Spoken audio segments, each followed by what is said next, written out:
Primeiro assunto é que muita gente me mandou mensagem por aqui e por e-mail, apelando que não exista, não passe essa ideia do passaporte da vacina. Alguns até atribuindo ao ministro Queiroga, e ele não tem nada a ver com isso. Isso é proposta de um senador do Rio de Janeiro. E a proposta passou no Senado por 72 votos a 0. Passou no Senado. Está na Câmara agora. E acontece o seguinte, que Código Civil, no artigo 15, eu vou ler para vocês textualmente o que diz o artigo 15 do Código Civil. Ninguém pode ser constrangido a submeter-se com risco de vida a tratamento médico ou intervenção cirúrgica. Ou seja, uma agulha de injeção que entre na pessoa equivale a intervenção cirúrgica, né? Legalmente. E mais, vai criar a classe dos vacinados e dos não vacinados. E vai haver uma discussão enorme, porque aí quem já teve, está imunizado, não está, precisa de vacina, não precisa, está todo mundo discutindo isso aí. A gente está de olho no que acontece no mundo, né? Ainda hoje eu falei com um amigo aí a respeito, que foi vacinado, mas esse é um assunto que a gente não pode nem falar, né? Mas a gente está de olho no que acontece lá no Chile, por exemplo, que é o país de maior vacinação, está em quarentena na região metropolitana de Santiago, mas enfim, é uma questão de... nós estamos num regime de direito, né?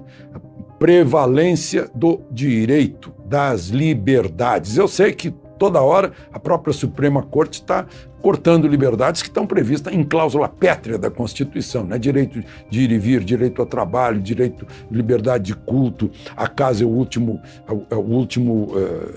o refúgio do indivíduo, né? O asilo do indivíduo, inviolável, provas obtidas ilegalmente não podem entrar no processo, mas tudo isso, estranhamente, está sendo revogado e não houve nenhuma revolução, né? Nem se cancelou a Constituição. As pessoas não estão entendendo o quanto isso faz mal para a democracia e para as liberdades. Bom,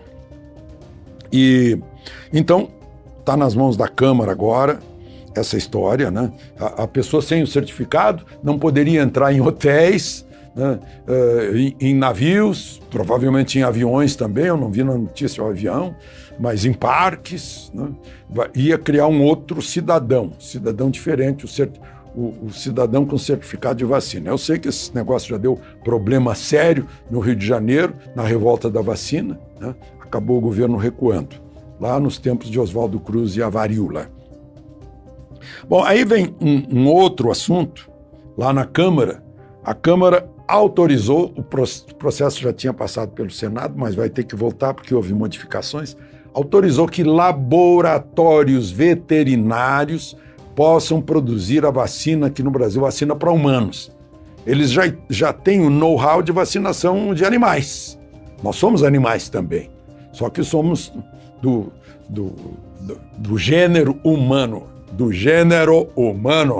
né? Isso é gênero. E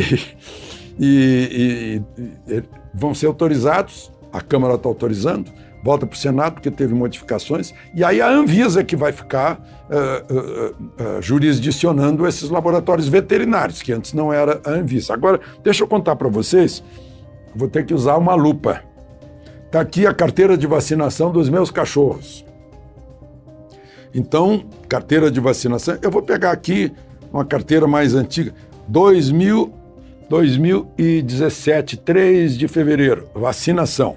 Então, aqui, Vanguard, vacina contra sinomose, adenovírus tipo 2, coronavírus. Está aqui. Então, já estão produzindo vacina contra o coronavírus para animais. Aí vão dizer, não, mas é a cepa Covid-19, né? Sim. Outra cepa, mas, enfim, para mostrar que eles já têm o know-how de produzir vacina. Agora, falando em vacina, e outro dia eu fiz uma homenagem ao senador, ministro, governador, presidente da Câmara, Marco Antônio Maciel. Encontrei esse livro aqui, Política das Ideias. E vejam só, é das ideias, não é do fisiologismo. Eu fiquei todo feliz que eu ainda encontrei aqui uma dedicatória dele. Aqui, ao estimado amigo Alexandre Garcia, com apreço especial e admiração, oferece Marco Antônio Maciel. Janeiro de 2011. Sabe o que eu encontrei aqui? Ele citando o meu primo, vejam só, citando o meu primo Marco Antônio Raupp, quando era presidente da Sociedade Brasileira para o Progresso da Ciência, fazendo uma referência aí ao meu primo, né?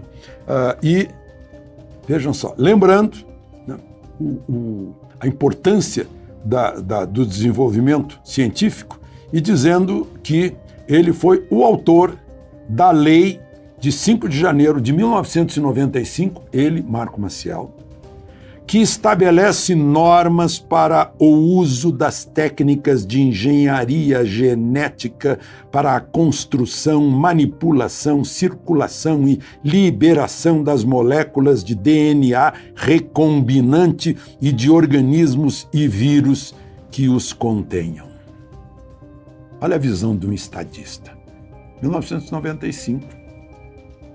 Talvez a gente já estivesse produzindo uma vacina tipo Pfizer aqui no Brasil, né? Mas ele foi autor da lei, saiu a lei, né? Agora, leis precisam sair do papel, né? Precisam ser postas em prática. Queria lembrar disso. Bom, e por último, eu sempre deixo essas boas notícias, né? Eu tenho falado aqui da previsão do PIB. Ontem foi o assunto da nossa conversa, da conversa longa que eu tive com o Paulo Guedes, com o ministro Paulo Guedes, né? Falávamos da demanda de aço no Brasil, que é um sinal de aquecimento da economia, né? A demanda é de 15%, de crescimento de 15%, e a produção consegue subir só 11%. Vai faltar aço, de tanto que estamos desenvolvendo, processando o aço, né? Matéria-prima para tanta coisa, né? Para tanto outro produto, né? E temos a matéria-prima para o aço também, que é o minério de ferro. Bom, então falávamos do crescimento. A projeção vai subindo toda hora, né? Estava 3,2, subiu para 4,2, aí o Mansueto, na semana passada, lá no BTG Pactual, falou em 5,3, e agora, minha gente? O Fitch, você sabe o que é o Fitch, né? Agência de ratings, agência de dar notas para os países, pesquisa o mundo inteiro, uma espécie assim de, digamos, vamos chamar de cadastro, né?